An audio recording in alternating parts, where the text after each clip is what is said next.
안녕하십니까. 성기영의 경제쇼 아나운서 성기영입니다. 코스피가 오늘도 사상 최고치를 경신했습니다.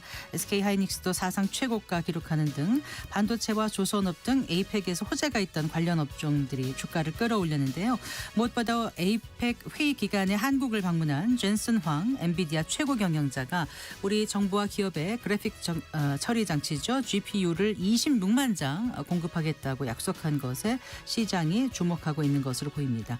자, 에이펙 기간에 이뤄진 엔비디아와 한국의 동맹이 앞으로 반도체 시장에 어떤 변화를 불러올지, 앞으로 반도체 산업에는 어떤 영향을 줄지 잠시 후에 자세히 짚어보겠습니다.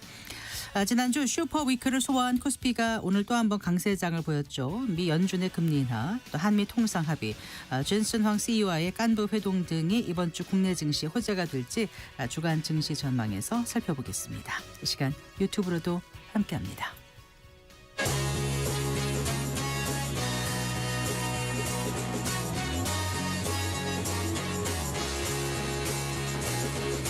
경제 시야를 넓혀드립니다. 투자의 지름길을 안내합니다. 돈 되는 정보를 발견하는 시간. KBS 1라디오 경제쇼.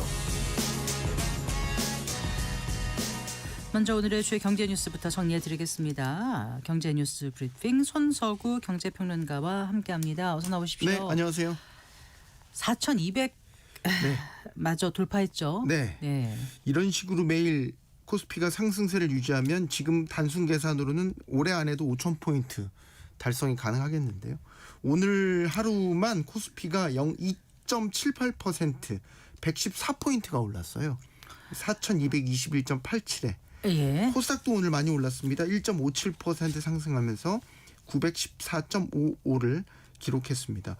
오늘 매수 주체도 좀 눈에 띄었던 건 개인이 적극적으로 주식을 사들였다는 그렇더라고요. 겁니다. 예. 코스피에서만 오늘 6,500억 원 이상의 매수 우위를 보이면서 지수 상승을 견인했습니다. 오늘 증시 상승의 당연 원동력은 에이펙 정상회의에서부터 나온 결과물들, 여기에 대한 호응이라고 여겨집니다. 네. 한미 관세 협상 타결된 부분, 또 엔비디아가 AI 칩 공급과 각종 기업들과의 협력 방안을 발표한 것, 여기에 이제 미중 정상회담, 한중 정상회담으로까지 이어진 이런 릴레이 성과들에 대해서 증시가 더 오를 이유가 생겼다, 이렇게 판단을 한 것 같습니다. 네. 역시 가장 선두에 건 반도체 투톱이었는데요. 오늘 삼성전자가 3%대, 네. SK하이닉스가 10%대 초강세 네. 나타내면서 삼성전자는 오늘 11만 전자 고지에 올라섰고요. 네. SK하이닉스는 60만, 61만 다 건너뛰고 단번에 62만 닉스, 62만 원 선까지 올라섰습니다. 네. 이 밖에 방산주나 조선주 등도 호실적을 발표를 하면서 네, 강세를 네. 이어가는 모습이었습니다. 네.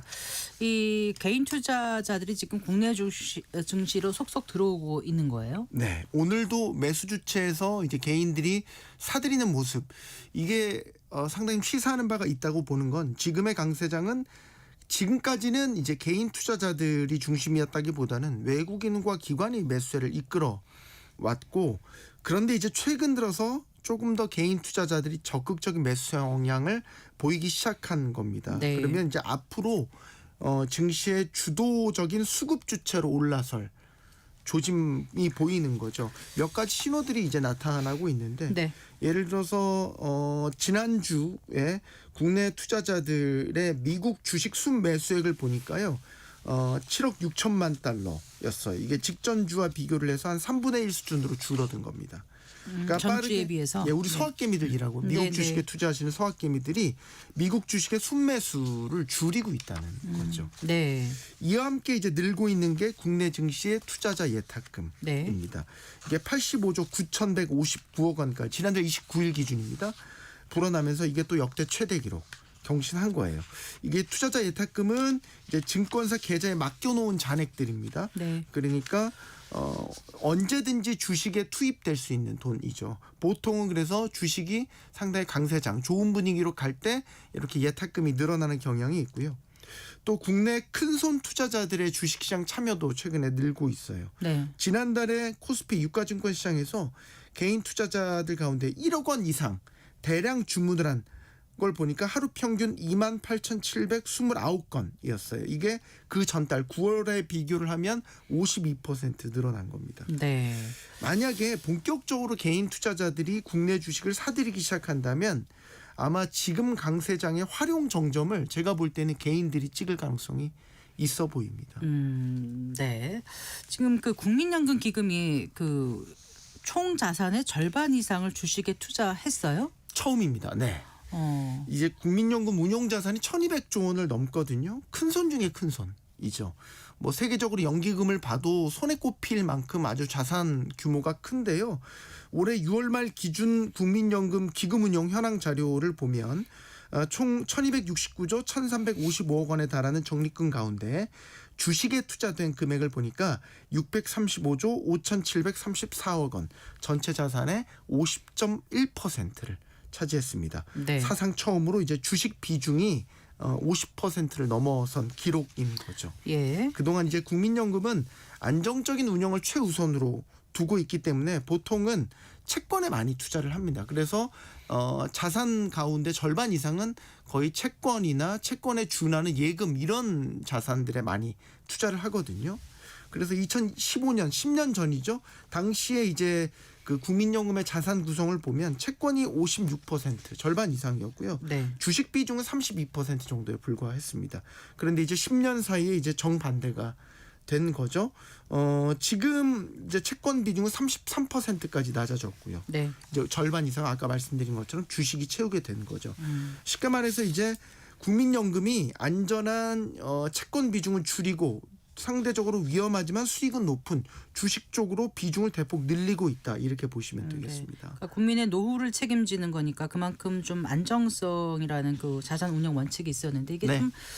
좀 근본적으로 바뀌는 걸까요? 어떻게 보세요? 추세적으로 보면 조금 더 수익률의 방점을 찍는 것 같아요. 이게 저출산 고령화 이런 것들이 이제 사회적 문제가 되고 구조적인 문제로 이제 점철되면서 사실 연금 입장에서도 받을 사람은 점차 늘어나는데 보험료를 또 그만큼 늘릴 수 있는 상황은 아닌 거잖아요. 네.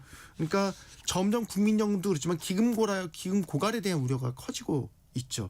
그러니까 지금의 안정적인 운용만으로는 국민연금이 국민의 노후를 감당하는 데 있어서 역할을 하기 어렵다라는 판단을 하게 되니까 조금 더 위험을 함수해서라도 조금 더 높은 수익을 내는 방향으로 공격적인 운영에 조금 더 무게중심을 실는 것으로 변화를 주고 있는 거죠. 네. 그런데 이제 여기서 오해하지 말아야 될 점은 주식 투자의 무게중심이 국내가 아닌 해외에 있습니다. 네. 현재 앞서 말씀드렸던 전체 주식 투자 비중 50.1% 가운데 네. 국내 투자하는 비중은 14.9%. 그래요? 네, 나머지 35.2%는 해외 주식 쪽에 현재 투자를 하고 있습니다. 이것도 이제 물론 주식이지만 위험 분산 차원에서 해외 주식에도 투자처를 좀 다변화한다라는 것으로 볼 수 있겠고 네. 또 하나는 국내 시장에 대한 과잉 영향력을 해소한다는 측면도 있습니다. 예전에 이제 국민연금이 한창 큰 손으로 막 역할을 할 때는 국민연금이 뭘 사나 여기에 되게 관심을 기울였던 때가 있어요. 왜냐하면 네. 너무 큰 손이니까 한 종목에 뭘 샀다 그것 자체만으로도 시장에 영향을 많이 줬죠. 그럼요. 주가가 네. 막 출렁이었으니까요. 이런 식을 이제 투자 비중을 좀 줄여서 어떻게 보면 시장 왜곡을 줄이겠다는 의도도 엿보인다. 이런 분석이 나오고 있고요. 그럼에도 불구하고 현재 국내 주식시장이 지금 세계 최고 수준의 수익률을 올리고 있지 않습니까? 앞으로 국민연금이 국내 주식 투자 비중을 더 늘릴 수도 있겠죠. 수익률 제고가 가장 중요한 목적이라는 측면에서 본다면 말이죠. 그래서 국민연금의 향후 행보가 더더욱 주목되는 이유입니다. 네. 자, 이번 그 에이펙 정상 회의를 계기로 이제 한국과의 대규모 협력 방안을 발표한 엔비디아가 네. 한국 헌정 영상을 올려서 화제가 되고 있습니다. 네. 조회수 꽤 많이 돌파했죠. 예, 그렇습니다. 숱한 화제를 뿌리고 돌아간 엔비디아 젠슨 왕이었는데 이번에는 또 공식 유튜브 채널에 한국의 차세대 산업혁명이라는 제목의 한국 헌정 영상을 올려서 다시 한번 주목을 받고 있는데 조회수가 50만 뷰를 돌파했더라고요. 영상을 올린 날이 지난달 31일이었습니다. 이날이 이제 엔비디아가 한국에 26만 장의 GPU를 공급한다. 네. 이렇게 그 협력안을 발표한 날 이어서 더 의미가 있겠다. 있다고 보여지죠. 영상에서는 이제 우리나라의 경제 발전 역사를 소개를 하면서 반도체나 선박, 자동차, 또 뭐 K-팝, 그다음에 e스포츠에 네. 이르기까지 그야말로 우리나라가 세계를 주도하는 분야들을 소개를 하고 있고요.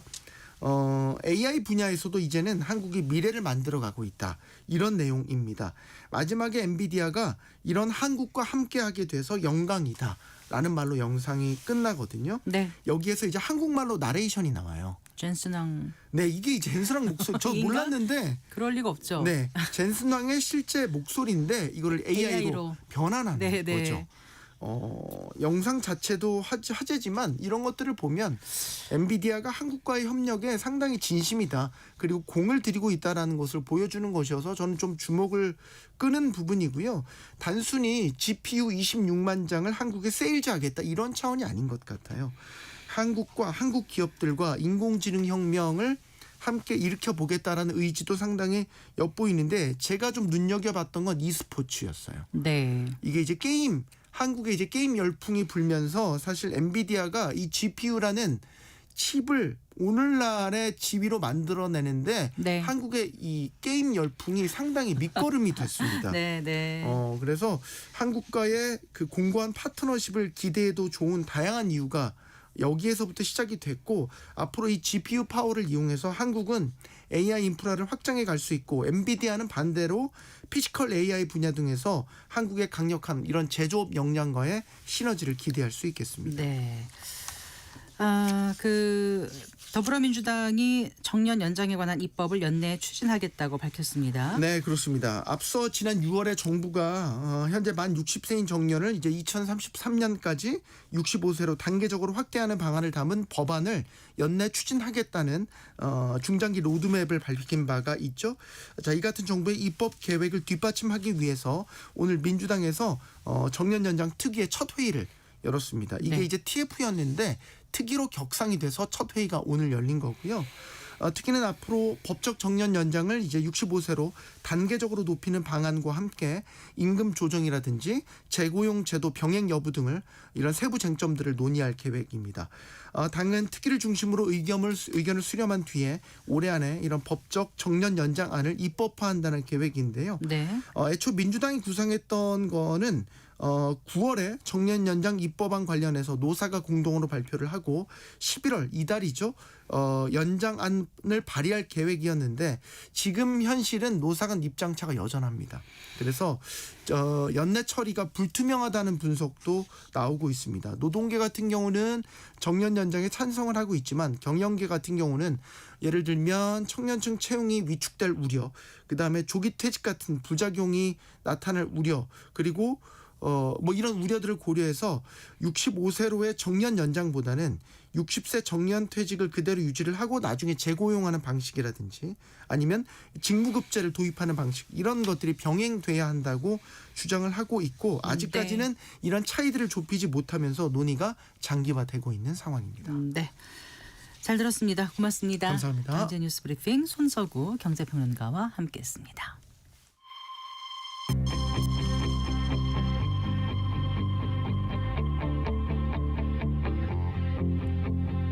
경제 전문가의 원포인트 레슨. 꼭 알아야 할 정보와 이슈를 알기 쉽게 풀어드립니다.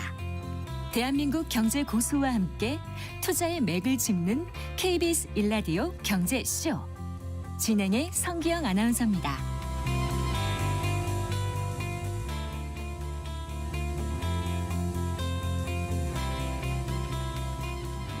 4시 19분입니다. 지난주 에이펙을 찾았던 젠슨 황 엔비디아 CEO의 깐부 회동 그리고 또 한국 정부와 기업에 GPU 25만 장을 공급하겠다고 한 젠슨한 약속에 전 세계가 주목하고 있죠. 엔비디아 GPU는 뭐 장당 3만 4만 달러로 고가지만은 뭐 웃돈을 주고도 못 구하는 실정이다 보니까 이 세계 각국이 GPU 확보에 사활을 걸고 있다고 하죠. 이런 가운데 이제 우리 한국이 26만 장의 GPU를 확보하게 되면서 AI 경쟁에서 우위에 설 수 있는 그런 조건이 마련됐다고 하는데요. 자, 한국과 엔비디아의 동맹으로 달라질 국내 반도체 산업의 전망 자세히 살펴보겠습니다. 이주환 인더스트리 애널리스트 스튜디오에 모셨습니다. 반갑습니다. 네, 반갑습니다. 안녕하세요.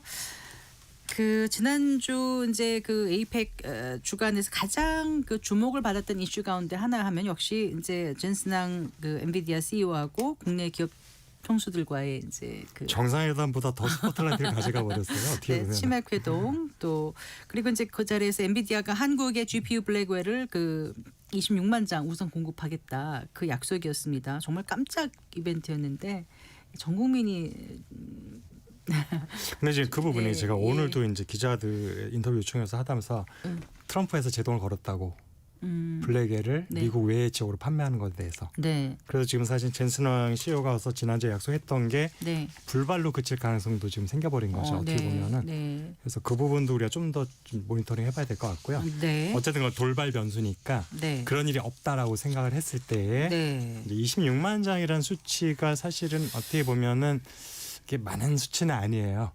우리가 경쟁을 해야 되는 글로벌 기업들하고 비교를 해보면 네, 26만 장이 아마도 1년 한 번에 주는 게 아니고 현 정권 임기 중에 아마 나눠가지고 나눠서. 총액이라고 생각이 네, 되면 네. 연간 약 5만 장 정도라고 예상이 되고 네, 그러면은 당장 중국의 뭐 텐센트나 화웨이 같은 기업, 메타나 아마존 같은 기업 얼마나 사고 있는가?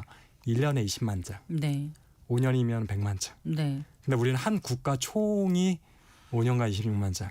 네. 비교 자체가 안 된다. 그렇긴 해도 이번이 이게 아니었으면 뭐 훨씬 더 그보다 못 미칠 수 있었으니까. 근데 그 부분도 저는 좀 다르게 생각해요. 아 그래요? 지금 보면 최근에 엔비디아가 예. 없어도 못 파고 정말 갑오브 갑이냐라는 인식을 많이 갖고 있는데 최근 한 달 반 정도의 젠슨왕의 행보를 보면 전혀 다른 모습을 우리가 지금 캐치할 수 있죠. 옛날 같은 거들떠보지도 않았던 작은 시장까지 직접 다니면서 세일즈를 하고 있다. 내년부터 이제 판매 성장률이 뚝 떨어질 거라는 거 이미 본인들도 알고 있는 거고 분석 결과가 네. 이렇게 나오고 있고요. 네, 그래서 지금 올해까지는 정말 완판되고 없어서 못 파는 상황이 맞을 수도 있지만 네. 내년 이후가 되면은 아마도 엔비디아 매출 증가율이 뚝 떨어질 가능성이 있어서 네. 이전에는 거들떠보지도 않았던 영국, 한국 같은 곳까지도 회장이 직접 와서 영업을 하고 해야지만 되는 상황이다라는 것을 저는 오히려 사실은 조금 강조하고 싶습니다. 그러면 왜 내년부터 매출이 뚝 떨어질 거라고 보시는 거예요? 매출이 감소하는 건 아니고요. 성장률이 이제 뚝 떨어진다는 성장, 네. 얘기인데 그거는 결국에는 현재 엔비디아 칩을 사주는 것들은 빅테크 기업이죠. 미국에 주로 우리가 만난 클라우드 서비스 업체들인데 전 세계 탑 8에 해당하는 클라우드 서비스 업체들이 거의 대부분의 사실 고객이 되는 건데 작년과 올해는 케이펙스 증가율, 설비 투자 금액이 전년 대비 한 60% 정도의 고성장을 하고 있었는데 네. 내년에도 아마 역사상 최대치를 기록할 거예요. 네. 5,200억 달러, 네. 약 700조 원 정도가 예상이 되는데 문제는 기 증가율이 20%라는 거죠. 60%를 2년 연속하다 내년에 20%가 된다는 얘기는 네. 3분의 1이 된다는 얘기라서 네. 엔비디아 같은 경우는 사실은 성장률이 굉장히 중요한 기업이거든요. 전통 제조업이 아니기 때문에 성장률이 3분의 1이 된다는 얘기는 어떻게 보면 비상사태인 거라고 할 수 있고 GPU 판매량도 중요하잖아요. 네. GPU의 판매량이 아니라 금액으로 환산했을 경우에 2024년도에는 증가율이 20%, 네. 올해는 28% 증가를 했어요. 전년 대비에. 네. 내년에는 전망치가 나왔는데 9%. 네. 그것도 역시 3분의 1 정도. 아. 그래서 내년에가 수치를 보면 역대 최고를 기록하겠지만 네. 속도는 3분의 1로 급격하게 둔화되는 양상이 시작되고 그 다음에부터는 이제 기약이 없어지는 거죠. 네. 이미 투자가 일자하게 되는 거예요. 더 이상 이제 그렇게 대규모 투자를 할 일이 한 3년에서 5년 동안은 없을 가능성이 높아지는 거죠. 네. 왜냐하면 서버 교체 주기라는 게 5년에서 3년 사이거든요. 근데 내년이 되면 3년 동안 연속으로 한 거기 때문에 네. 일단 대부분의 교체가 끝났다고 저는 보고 있고 그럼 다음번 교체 시기까지는 캐즘이 올 수도 있는 거죠. 네. 근데 엔비디아가 사실 이렇게 세일즈에 공을 들이는 것도 사실은 무관하지 않을 것 같습니다. 아. 그러면 이렇게 막 환호할 만한 일은 아니었다라고 받아들이셨던 거예요? 그 보시면서? 그렇죠. 엔비디아가 지금 예. 어떻게 보면 굉장히 조급한 심정이구나라는 걸 볼 수 있고 네. 최근에 사실 한 달 전에 오픈 AI랑 체결한 MOU가 있잖아요. 네, 네. 뭐냐 하면은 내가 돈을 줄게. 그 돈을 우리 칩을 사줘였어요. 네. 대신에 나중에 우리한테 지분을 주면 좋겠어. 맞아요. 네, 좀 특이한 거래라고 그러니까 생각했었어요. 그 돈을 딜이. 돈으로 예. 갚지 않아도 되고 그냥 지분으로 줘. 그래서 어떻게 보면은 겉으로 포장되기로는 네. AI 생태계에서 영향을 강화하기 위한 거다라고 포장을 했죠. 네. 엔비디아 쪽에서는. 네. 근데 이면을 살펴보면 이제 사줄 사람이 없다. 어. 있어도 돈이 없어 못 사준다. 네. 내 돈을 풀어서 거꾸로 내가 돈 줄 테니까 사줘가 돼버린 거예요. 옛날 같으면 줄서쇼였거든요. 네. 그래서 사실은 이제 그런 것에 변화가 많이 느껴지고 있는 거죠. 그래서 내 돈을 써서라도 사게 만들어야 되는 거고 사실은 한국에 와서 뭐 여러 가지 동맹을 했지만 따져보면 잘 보면 네. 그냥 주겠다는 것도 아니고 싸게 주겠다는 것도 아니고 사달라는 거예요. 26만 장 내가 너네한테 할당해 줄 테니까 사줘거든요. 이런 거 뉘앙스를 우리가 좀 읽어야 될 필요는 있습니다. 그런데 뭐 굉장히 비싼데도 물량이 부족해서 돈만 있다고 살 수 있는 상황이 아니다. 그리고 우리 기업들의 일단 정부에 얼마에 몇 장이요? 5만 장 주고 뭐 삼성하고 또 어디하고 이렇게 뭐 나눠서 네이버에도 주고 네이버에도 주고 삼성에도 다 해서 26만 장이다. 그래서 굉장히 기뻐했는데 지금 그 이면을 들여다보면 반드시 그럴 그 만한 물량이 일은 아마 내년부터 주겠다는 얘기일 거고요. 어쨌든 우리는 필요하잖아요. 내년부터 본인들도 안 팔리기 시작할 거기 어쨌든 때문에 근데 우리는 필요하긴 하잖아요. 기다려도 살 수 있었던 거죠. 어차피 엔비디아가 이제 점점 불리한 입장이 돼가는 거거든요. 네. 공급자 우위가 아니라 이제 수요자 우위로 바뀌어가는 거예요. 내년부터는. 네. 그래서 큰 소리 치면서 팔 입장이 이미 내년부터는 아닌데 네. 1년 땡겨 오니까 포장을 잘해가지고 뭔가 본인이 선심을 쓴 것 같이 포장이 돼버린 거죠. 어차피 내년 되면 이제 재고가 쌓일 거예요. 네. 그런 상황에서 먼저 선수를 쳐버리니까 굉장히 한국한테 수혜를 베푸는 것 같은 게 포장이 돼버린 거죠. 그러면 이번 엔비디아와 이제 협업으로 SK 하이닉스라든가 뭐 또 엔비디아의 AI 반도체 그 HBM 그 3E 납품 확실시된 삼성전자 같은 경우에는 굉장히 호재가 될 것으로 기대를 하고 또 그만큼 또 많이 이제 주가도 오르고 했는데 그게 생각보다는 덜 호재가 될 수도 있다는 말씀이신가요? 그거는 한국 기업하고 협업하고 상관없이 네. 엔비디아의 칩이 팔리면 HBM은 팔리는 거거든요. 네, 네. 그러니까 이번에 한국에 왔던 건 전혀 상관없는 거예요. 내년에 실제로 좋을 거 예상되는 네, 거는 네. 엔비디아 칩이 내년에도 올해보다 9%가 더 많이 팔린다고 했잖아요. 네, 네. 올해도 엄청 좋았는데 더 좋아진다는 얘기죠. 예. 그러니까 실적은 좋아지는데 그게 예. 한국 기업들하고 동맹하고 전혀 상관이 없는 게 엔비디아 매출 중에서 한국에 파는 거 1%도 안 될 것 같은데 그 의미가 없죠. 네, 그래요. 일단 데이터 센터 이후의 세상을 엔비디아는 이제 준비를 해야 될 것 같다는 생각이 드네요. 맞습니다. 그래서 피지컬 AI 쪽에 좀 공을 들이는 것 같다는 생각이 들어요. 독점을 계속하기도 어려울 것 같고. 왜냐하면 말씀하신 지금 것처럼. 네. 이제 가장 유일한 현재로서는 그러니까 엔비디아를 위협할 수 있는 게 물론 규모면에서 차이가 나지만 AMD 정도가 되는데 네. 내년에 출시될 AMD의 MI450 칩의 성능이 네. 엔비디아가 생각했던 건 훨씬 좋대요. 아, 그래요? 가격은 더 쌀 거고요. AMD의 그 CEO가 리사 수인가요? 맞습니다. 그러면 저기 엔비디아 다 대만계죠. 어떻게 보면. 하고 5천 관계라고 다 하던데. 맞습니다. 대만 패밀리들인 거죠. 예. 그래서 사실 전 세계 AI 칩 제조업체들은 대만 마피아가 사실은 장악하고 있는 거라 보시면 될 것 같아요. 네. 어떻게 이렇게 대만을 이렇게 이쪽 분야에서 우뚝 설 수 있었을까요? 대만 출신 기업가들이 일단 되게 되게 굉장히 좋은 수완을 갖고 있었던 거, 그다음 미래를 내다보는 능력들이 있다라는 건데 네. 아마 이분들이 대부분 또한 미국에서 공부를 했던 분들일 거거든요. 네, 네. 그러니까 미국에서 공부를 했지만 결국엔 미국 기업을 만들었지만 네. 뿌리에 대한 애정이 여전히 남아 있는 거죠. 네. 이제 그런 부분이 좀 읽히는 것 같습니다. 네. 조금 전에 그 피지컬 AI라고 말씀하셨잖아요. 그건 어떤 건지 조금 더 설명을 해 주세요. 결국에는 우리가 지금까지 AI의 주된 수요처는 데이터 센터잖아요.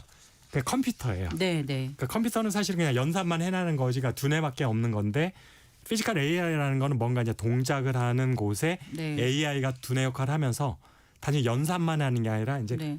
움직임까지 케어를 하는 쪽으로 가는 게 피지컬 AI거든요. 네. 그래서 현재로서는 두 가지가 가장 먼저 시장이 형성될 것으로 보는 건데 자율주행 자동차가 하나가 있고 로봇? 또 하나는 로봇인 네. 거죠.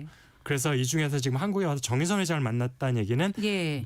자동차도 있지만 제가 볼 때는 사실은 보스턴 다이나믹스를 갖고 있잖아요. 자회사. 그래서 네, 제가 볼 때는 네. 아마 로봇 쪽에 좀 더 가능성을, 왜냐하면은 자율주행차 쪽이었으면 오히려 테슬라하고 사실은 하는 게 좀 더 유리하죠. 근데 판매량을 테슬라는 자체적으로 보더라도. 생태계를 구성하고 있지 않나요? 하고 있지만 지금까지 엔비디아 칩을 사서 쓴 게 압도적으로 많아요. 아, 네. 그럼에도 불구하고 했다는 얘기는 자율주행차보다는 네. 로봇 쪽에 좀 더 저는 관심을 갖고 현대차를 만난 것 같습니다. 그러면은 현대차의 어떤 부분이 그 강점인 거예요? 그러니까 현대차 자체보다는 네. 현대가 자회사를 갖고 있는 보스턴 다이나믹스가 네. 그래도 로봇 쪽에서 굉장히 유망한 기술을 갖고 있는 기업이다 보니까 그쪽하고 뭔가 협업을 해서 네. 어쨌든 로봇의 두뇌가 필요한데 엔비디아가 선점을 하고 싶은 거죠. 그쪽에서 본인들의 네. 알고리즘과, 근데 사실 재미있는 게 뭐냐면은 사실 엔비디아가 칩을 만드는 회사로만 알고 있지만 하반기 들어서는 본인의 알고리즘을 팔기 시작했거든요. 올 하반기? 올 하반기부터 예. 두 개의 그래서 제품을 출시를 했고 그게 뭐죠?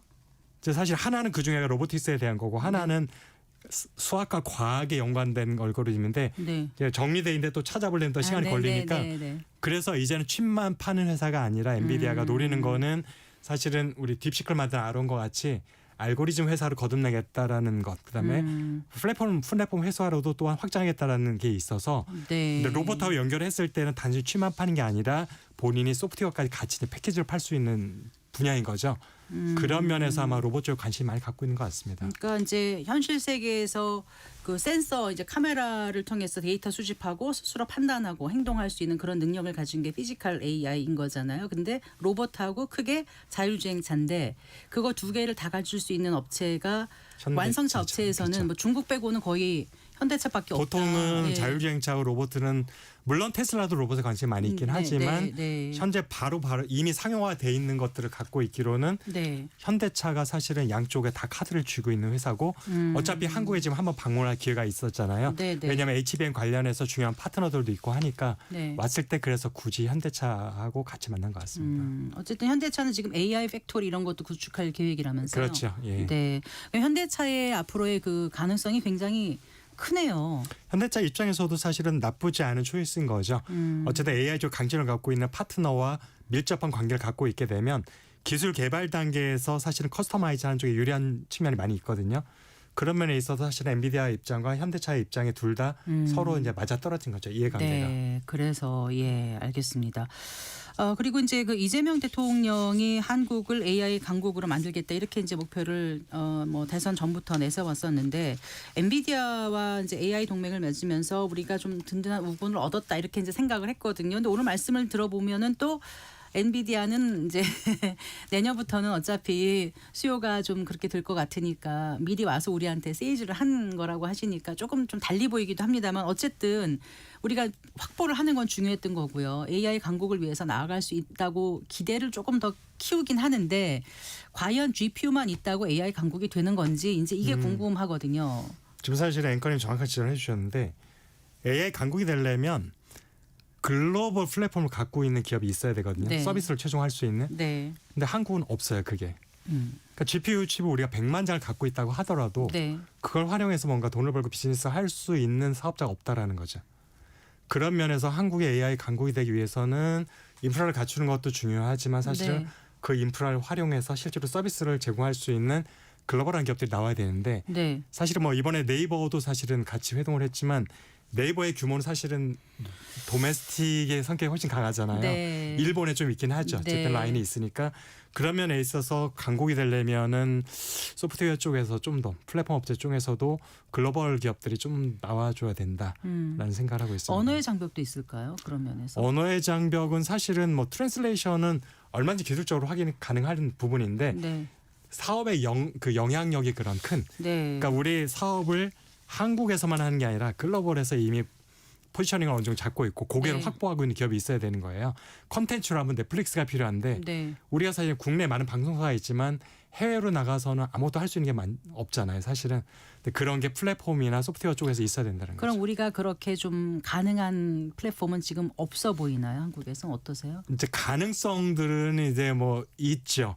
현재 하고 있는 기업들이 좀 더 확장할 수 있으면 되는데 네. 현 시점에서 냉정하게 그만큼 영향력이 있는 기업이 누가 있습니까를 물어보면 아직은 없는 게 솔직한 답변인 거죠. 근데 그 플랫폼을 만들어서 태동을 시켜가지고 키워 나가는데 시간이 걸리기 때문에 지금 이제 다른 나라들이 앞서 나갈 때 우리가 AI 강국으로 간다는 게 그렇게 만만치는 않습니다. 그렇다 포기해서는 안 되겠지만 네. 쉬운 길은 결코 아니라고 생각합니다. 네.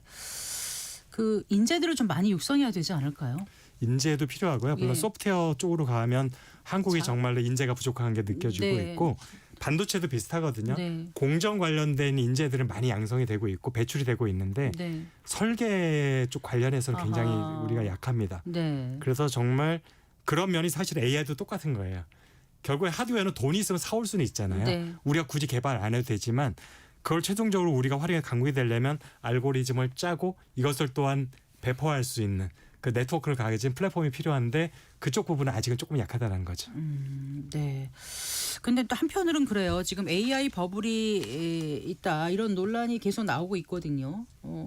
그 어떻게 해야 될지 그리고 이제 그 많은 전문가들이 지금 이제 주가가 많이 올라갈 거로 예상을 합니다만은 지금 이제 특히 이제 반도체 주도주 SK 하이닉스하고 삼성전자 주도로 이제 시장이 많이 올라왔는데 이게 어디까지 갈 수 있을지 투자자들 입장에서는 이제 초미의 관심사입니다. 제가 가장 많이 듣는 질문이기도 하고요. 네, 사실 그거 여쭤보려고 지금까지 얘기를 나눠본 건데요. 빌드업 과정이었나요? 지금 보면은 이제 사실은 삼성전자, 하이닉스나 결국 반도체 때문에 오르내리는 기업들이다 보니까 네. 이제 어떻게 보면 기술주라고 분류를 할 수 있잖아요. 그래서 나스닥의 기술주들하고 비교를 할 수밖에 없어요. 어떻게든지. 네. 기술주는 우리가 보통은 밸류에이션을 우리가 할 때 PER 가지고 많이 하잖아요. 네네. 그래서 PER이라는 건 결국에는 이 기업의 지분을 내가 100% 인수했을 때 몇 년 동안의 순이익으로 이걸 다 회수할 수 있느냐인데 네네. 결국엔 성장성이 중요한 거죠. 그렇죠. 그렇게 봤을 때에 지금 한국 삼성전자 PR이 28이에요. 네. 근데 얼마라고요? 28. 28. 네. 마이크론의 PR이 28에서 34예요. 네. 같은 수준이란 말이죠. 근데 정상적으로 보면 현실적으로 코리아 디스카운트는 아직까지 존재한다고 보는 게 맞는 거고요. 제가 볼 때 그럼 몇 퍼센트 나스닥 기업, 동종업종 기업에 몇 퍼센트를 할인한 게 적정 주가 PR이냐고 했을 때 네. 55%에 60%를 보고 있어요. 네. 그런데 그래서 나스닥이 PR이 30이면 네, 우리는 한국 12 정도가 상단이라고 보는 건데 그런데 삼성전자 28입니다. 28. 28. 그러면 하이닉스가 이미 14고요. 네. 이미 넘어선 거죠. 삼성전자는 제가 볼 때 올해 이익, 내년의 이익을 다 합쳐서 하나에 벌었다고 해도 고평가 영역에 들어서 보고 있고요. 하이닉스는 올해보다 내년에 증가한다고 했을 때 네. 내년 이익을 땡겨서 PER을 감안하면은 네. 거품까지는 아니지만 이미 상단에 와 있는 수준이라고 저는 평가를 하고 근데 있습니다. 오늘 또 어떤 데 보니까 SK증권인가에서는 SK하이닉스가 뭐 저기 목표 주가를 한 100만 원까지 좀 상향한 거 왜냐하면 지금이 62만 원이잖아요. 지금 62만 원이니까 그냥 올리는 것뿐이에요. 이미 올라 논리가 있어서가 아니라 네. 세가 생각하는 적정 주가는 이미 지났는데 네. 이미 거기가 도달해버리니까 할 수 없이 목표 주가를 또 올릴 수밖에 없는 거죠. 네. 그러니까 증거사의 숙명이라고 할 수 있는 거죠. 그러면 아마 하이닉스도 PER이 거의 25, 30으로 올라갈 거거든요. 네. 그럼 엔비디아 지금 60 정도인데 네. 엔비디아도 지금 고평가 영역에 이미 들어가 있는 상황이고요. 자, 그러면 일단 지금 주가가 과열 구간에 접어들었다고 생각하시는 건가요? 이미 들어갔다고 생각을 하고 있습니다. 그럼에도 불구하고 좀 더 올라갈 수 있다고 생각을 해요. 네. 유동성 장세이기 때문에. 네. 자, 보통 무릎에서 사서 어깨에 팔라는 말을 하는데 지금 어깨에 왔나요? 어깨라는 건 보통 떨어질 때를 말하는 거거든요. 아, 네. 근데 고점을 확인 못했으니까 어깨가 언제인지는 알 수 없는 거죠. 아, 참 그 여쭤봐도 딱 근데 지금 이제 결국에는 최근에 한 2달 동안 올라간 건 외국인의 네. 순매수로 올라갔거든요. 네, 네. 그러면 연말로 가면서 외국인의 순매수가 이어질 거냐가 사실은 어떻게 보면 키포인트일 수 있는데 연말로 가면은 외국인들은 차익 실현할 수밖에 없습니다. 본인들도 배당을 해야 되거든요. 아, 네. 그다음에 환율이 여전히 높아요. 네. 달러 강세가 여전히 되고 있고 그런 면에 있어서 연말이 되기 전에 일단은 현금화해서 현금증을 높일 겁니다. 외국인 투자자들은. 근데 그거를 이제 개인 투자자가 얼마나 받아줄지에 따라서 네. 랠리가 더 될 건지 주춤할 건지가 결정될 건데 네. 그건 이제 심리 싸움인 거죠. 알겠습니다. 말씀 잘 들었습니다. 고맙습니다. 네, 감사합니다. 네, 이주환 인더스트리 애널리스트와 함께했습니다.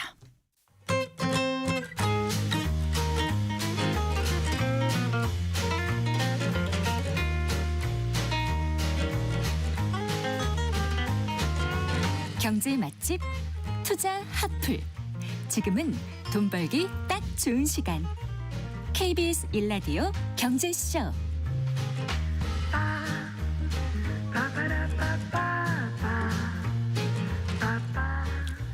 한 주간 주식시장에 영향을 줄 주요 이슈와 일정 살펴보고 현명한 투자 전략도 짚어보는 주간 증시 동향 순서입니다. 오늘도 LS증권 리테일 사업부의 염승환 이사와 함께하겠습니다. 어서 나오십시오. 네, 안녕하세요. 안녕하세요.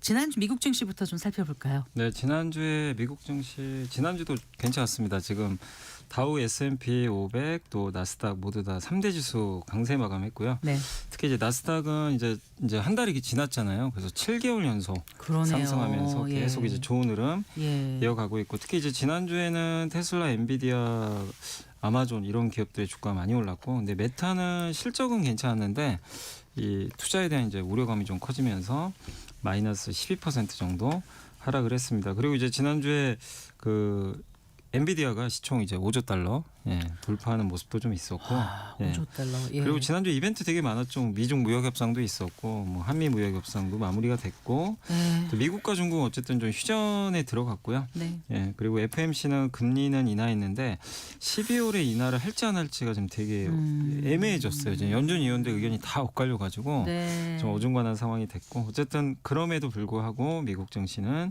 빅테크 중심으로 계속 달리고 있습니다. 네. 조금 전에 그 엔비디아가 시가총액 5조 네. 달러를 기록했다고 하셨는데 사실 이제 이게 감이 안 오거든요. 5조 달러면 얼마인가. 5조 달러면 우리나라 2개입니다. 삼성전자 한 10개. 합친 거랑 좀 비슷하다고 우리나라 보시면 코스피 2배란 말씀이신 거죠? 네, 지금? 코스피의 2배. 네, 네. 독일 GDP 넘었고요. 네, 그러니까 이제 한 기업이에요. 그냥 이게 좀 놀라운 일인데 네. 근데 그만한 가치를 인정받을 수밖에 없죠. 왜냐하면 모두가 AI 투자를 하는데 이 엔비디아 GPU를 얻기 위해서 다들 지금 애를 쓰고 있고, 이번에 우리나라도 이제 26만 장 받기로 했잖아요. 근데 사실 이거 공급받기 쉽지가 않거든요. 사실 그만큼 독점성을 좀 가지고 있기 때문에 지금 좋고, 근데 이제 엔비디아 시가총액이 이렇게 좀 올라갔던 배경 중에 하나는 어쨌든 엔비디아 젠슨항 CEO가 지난주에 GTC 2025에서 네, 발언을 네. 좀 한 게 있는데 네. 어쨌든 이제 다음을 좀 생각하고 있는 것 같아요. 지금 이제 데이터 센터나 이런 것들로 인해서 돈 잘 버는 것까지는 좋은데 이제 젠슨항의 머릿속에는 이 다음은 뭘까? 먹거리가 뭐가 될까? 이걸 좀 고민을 하는 것 같고요. 이제 그런 이제 먹거리 중에 하나가 피지컬 AI 같아요. 그러니까 이제 로봇이나 네. 자율주행에 들어가는 건데, 왜냐하면 데이터 센터형 칩은 이제 경쟁이 좀 심해지거든요. 경쟁자들이 점점 들어와요. 네. 점유율이 떨어지는데 다음 먹거리 이제 로봇 쪽에서 아니면 자율주행 쪽에서 뭔가 성과를 내야 될 것 같고, 이제 그러다 보니까 한국에도 좀 오지 않았나 이런 좀 생각도 들어요. 뭐 현대차나 삼성과 파트너십 맺으려고. 네. 네. 근데 지난주에 그 어쨌든 노키아를 지분 투자를 했거든요. 핀란드 노키아. 네, 핀란드 노키아. 여기가 예, 예. 이제 지금은 옛날에는 핸드폰 세계 1위였지만 핸드폰 사업이 사실상 이제 망했잖아요. 맞아요. 그래서 통신 장비 세계 2위가 됐어요. 그 통신 장비를 통해서 여기에서 이제 통신 장비를 이용해서 이제 기지국이 있죠. 그걸 이용해서 자율주행과 좀 관련된 사업을 하는 거 아니냐. 그러니까 결국 이번 지분 인수는 데이터 센터 다음의 먹거리 피지컬 AI를 노린 젠슨항의 이제 전략 아니겠냐, 이런 좀 평가가 나와서 네. 시장에서는 좀 우호적으로 보고 있는 것 같습니다. 그래서 그런 먹거리들에 대한 기대감까지 좀 이제 부과되면서 시가총액 5조 달러 기록을 하게 됐습니다. 5조 달러. 예, 그래요. 그 아까 그 연준의 금리 인하 이게 어떻게 될지 좀 애매하다는 네, 맞습니다. 말씀을 하셨는데 네. 일단 어떻습니까? 지금 시장의 기대와 분석은 어떻게 나오고 있어요? 일단 시장에서는 그래도 12월 금리 인하 확률이 좀 더 높긴 한데 네. 이제 조금 이제 그 최근에 이제 나오는 연준 위원들의 발언이 좀 이제 불확실한 부분들이 많다 보니까 기대감이 조금 꺾이곤 있거든요. 그래서 최근에 이제 미국의 10년물 금리도 서서히 올라가요. 그러고 있어요. 최근에 네. 4% 깨졌다가 다시 4% 이상으로 올라왔는데 네. 그 연준 의장 스스로가 뭔가 좀 불확실한 얘기를 했죠. 12월 추가 금리 인하는 확정된 게 아니다. 그리고 또 뭐라고 했냐면 그 위원회 내에서도 이견이 되게 많이 존재한다. 그러니까 일부는 한 사이클 시작, 네. 일부는 좀 해야 된다 인하. 네, 네. 이렇게 주장이 좀 엇갈리는데, 근데 최근에 이제 뭐 달라스 연방은행의 이제 로리 로건 이제 이 총재 같은 경우도 이번 FMC 이분은 이제 이번엔 투표권이 없는데 내년에 있어요. 근데 이제 이분 같은 경우는 금리 인하에 반대표 자기 같으면 던졌을 것 같다. 왜냐하면 아직도 물가가 높다. 예, 물가에 대한 이제 부분이 있고, 그 다음에 이제 굉장히 이제 그 비둘기파로 알려진 그 윌러 연준 이사는 네. 계속 인하해야 된다 주장하고 있죠. 왜냐하면 이제 약간 트럼프의 좀 의견이 들어간 것 같아요. 굉장히 공격적으로 해야 된다, 이런 좀 논리가 있고. 네. 근데 원래는 이제 12월 인하 기대감이 정말 높았는데 이번 이제 그 FMC 지나고 또 이제 연준 위원들의 일부 의견들이 나오면서 금리 인하에 반대하는 의견들이 좀 많아지고 있어요. 네. 그러다 보니까 이제 12월에 금리 인하를 할지는 좀 애매한 상황인데, 그래도 지금 고용 데이터나 이런 걸 봤을 때는 지금 물가가 그렇게 또 높은 건 아니거든요. 네. 그래서 금리 인하 확률이 좀 높은 건 사실이지만 지금 약간 시장의 분위기는 조금 일단 지켜보자, 이런 의미고, 또 셧다운 들어가서 사실 지표를 볼 수가 없어요. 좀 셧다운 들어가서. 맞아요. 네. 그게 명확해져야 되는데 네. 그래서 조금 더 이게 불확실한 측면이 있기 때문에 12월 금리 인하는 조금은 더 우리가 시간이 지나야 좀 명확해질 수 있다, 이렇게 보고 있습니다. 자고 일어나면 코스피가 오른다고 요즘 그렇게 얘기를 하는데 이제 올해 지금 2달 딱 남았습니다. 네. 또 올 초에 그 LS증권에서 얼마를 지금 전망을 했었나요? 올해 아마 제가 알기로는 3,300이었나 아마 네. 그랬던 걸로 기억이 나는데. 근데 지금 4,200을 네, 드디어 얼마 전에 돌파했습니다. 저희가 이제 코스피가 급등하기 전에 한 3,400일 때 네. 내년 전망으로 4,100을 잡았거든요. 내년 그랬는데, 전망으로. 어. 근데 이제 보고서 나오고 얼마 안 돼서 네. 그냥 벌써 지금 4,200 가서. 그래서 저희 뭐 리서치 쪽에서는 또 바꿀지는 제가 모르겠는데 좀 지켜봐야 되는데 네. 근데 지금 증권사 목표 지수가 지금 사실상 이게 무의미해진 게 그냥 계속 올라가요. 그러니까 네. 이거를 어쨌든 좀 업데이트는 좀 해야 되겠지만 네. 근데 어쨌든 오늘도 이제 114포인트 코스피가 2.78%나 폭등해가지고 예. 4,221을 기록했고 코스닥은 좀 늦었지만 코스닥도 좀 달리고 있습니다. 지금 네. 오늘 14포인트 1.57% 올라서 914포인트 기록했는데 뭐 오늘 아시겠지만 주인공은 SK 하이닉스였고 네. SK 하이닉스 그 아까도 잠깐 언급하신 것 같은데 SK 증권에서 예. 목표 주가 100만 원 제시를 했고 네. 노무라에서도 오늘 좀 보고서 나왔는데 노무라 증권은 TSMC 영업이익을 내년에 하이닉스가 역전할 것 같다. 굉장히 이제 이익에 대해서 네. 긍정적인 평가를 했고 영업이익이 그때 보고서 보고 깜짝 놀란 게 거의 이게 진짜 맞는 수치인가 내년에 99조라고 봤어요. 저도 그래서 저도. 이게 맞나? 근데 진짜 이게 99조면 지금 하이닉스 시총이 451조. 그러니까 예. PER이 5배밖에 안 되거든요. 그런가요? 내년에 만약에 영업이익으로 PER이 이제 이익을 예, 그러니까 PER 이익 대비해서 15.64배 아닌가요? 제가 잘못 아니 봤나요? 그러니까 내년 이익을 대입하시면 내년에. 돼요. 네. 그래서 내년 이익을 음. 450조를 99로 나눠 보시면 네. 대충 한 몇 배 나오나요? 4.5배 나오나요? 그죠? 네. 그러니까 근데 이게 우리가 이거를 진짜 믿을 수 있을지는 모르지만 예. 그 노무라 말이 맞으면 지금 주가도 너무 싼 거죠. PER이 4.5배밖에 안 되는데 코스피가 그래서 모 증권사에서 초고수들 1% 초고수들이 산 종목과 판 종목을 분석한 기사를 봤거든요. 네. 그랬더니 SK 하이닉스를 많이 샀다고 하더라고요. 네. 근데 이게 그러니까 우리가 이거에 대한 이제 논쟁은 있겠죠. 내년에 네. 진짜 그 정도 버는 거 맞냐? 아니냐인데 분명한 거는 내년에 많은 돈을 벌 거는 맞는 것 같아요. 네. 왜냐하면 계속 이익 추정치들이 올라가기 때문에 네. 그건 맞는데 정말 전대미문의 100조를 벌지는 저도 모르겠고 다만 이제 오늘 시장이 이렇게 급등했는데 그동안 정말 개인들이 많이 팔았잖아요. 오늘은 지수가 급등하는데도 코스피에서 개인들이 그 1조 가까이 샀어요. 좀 그동안 좀 다른 거죠. 약간 이제 오늘은 추격 매수를 좀 하신 것 같아요. 네. 그래서 그 부분에 있어서는 이제 개인 투자분들도 약간 이제 참지 못하고 좀 매수가 이제 들어오는 좀 그런 모습들이 좀 나오고 있다. 네. 이렇게 좀 보시면 좋겠습니다. 오늘 코스피에서 6,500억 정도 산 거 아닌가요? 1조 오늘 가까이라고. 지금 제가 보니까 9,430억으로 그런가요? 나오거든요. 네. 제가 시간- 보는 여기에는 네. 지금 네. 9,430억으로 나와 있어요. 알겠습니다. 네. 지난 금요일에 현대차 주가가 많이 올랐지 않습니까? 네. 그런데 보니까요, 이 그 현대오토에버, 현대차 자율주행 관련 기업이라면서요. 네네. 여기는 오늘 거의 뭐죠? 상을 쳤나요? 어떻습니까? 지난주에 이제 26% 오늘도 한 13% 가까이 올랐습니다. 그랬나요? 네. 네.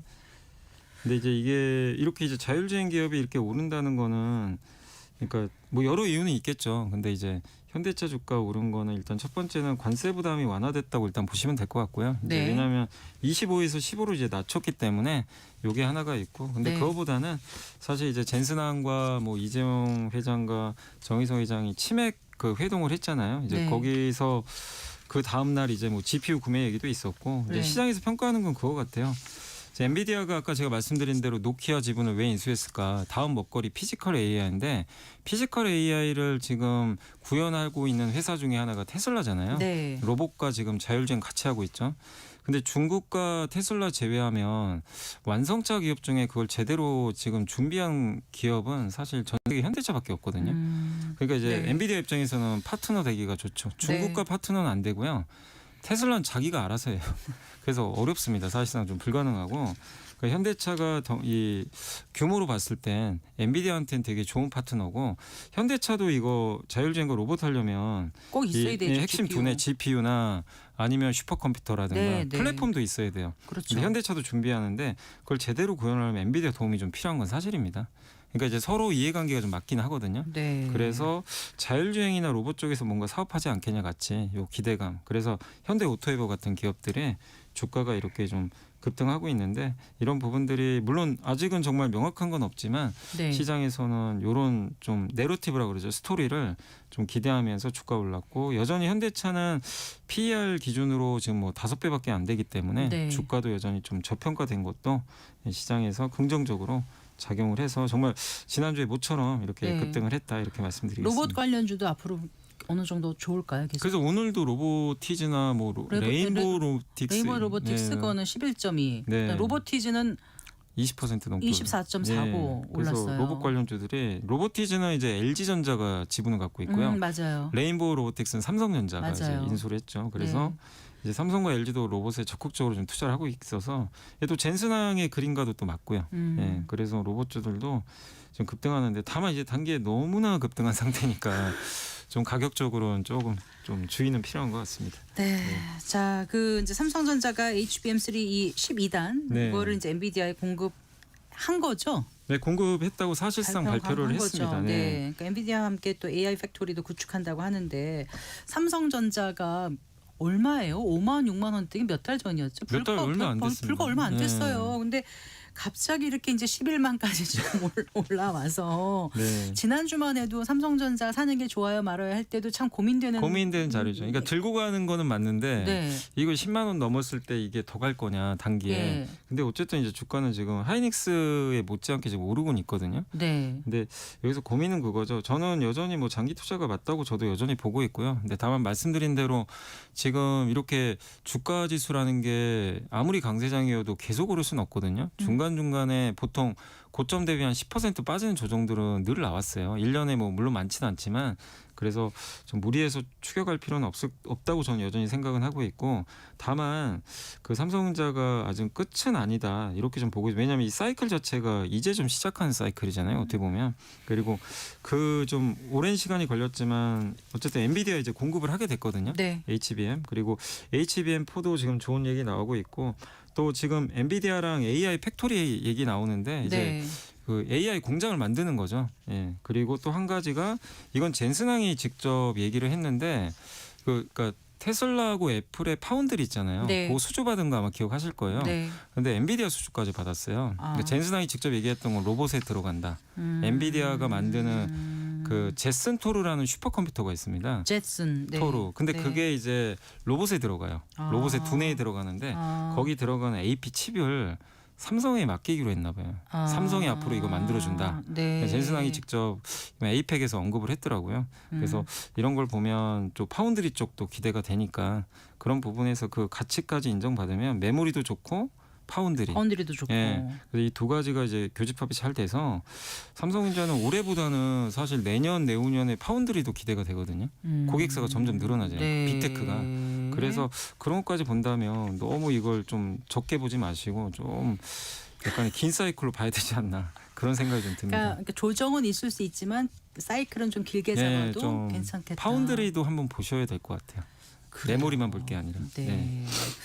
자, 이번 주 증시 일정 어떤 걸 좀 눈여겨보면 도움이 될까요? 네, 이번 주 이제 증시 일정은 이제 그 내일 한국은 소비자 물가지수 발표되고 실적에서는 미국에서 AMD가 네. 엔비디아 경쟁사죠. 네. 실적 발표하고 수요일은 이제 한국에서는 네이버랑 두산 에너빌리티가 실적 발표가 있고 네, 네. 11월 6일은 네이버가 휴머노이드 로봇 공개한다고 합니다. 아. 그리고 7일은 이제 미국의 10월 고용 보고서 카카오 네. 는 이제 실적 발표가 있으니까 이런 내용도 참고하시면 좋겠습니다. 네, 잘 들었습니다. 네, 고맙습니다. 감사합니다. 에라스증권 리테일 사업부의 염승환 이사와 함께했습니다. 마칠 시간입니다. 성기영의 경제쇼 오늘 순서 여기까지입니다. 아나운서 성기영이었습니다. 고맙습니다.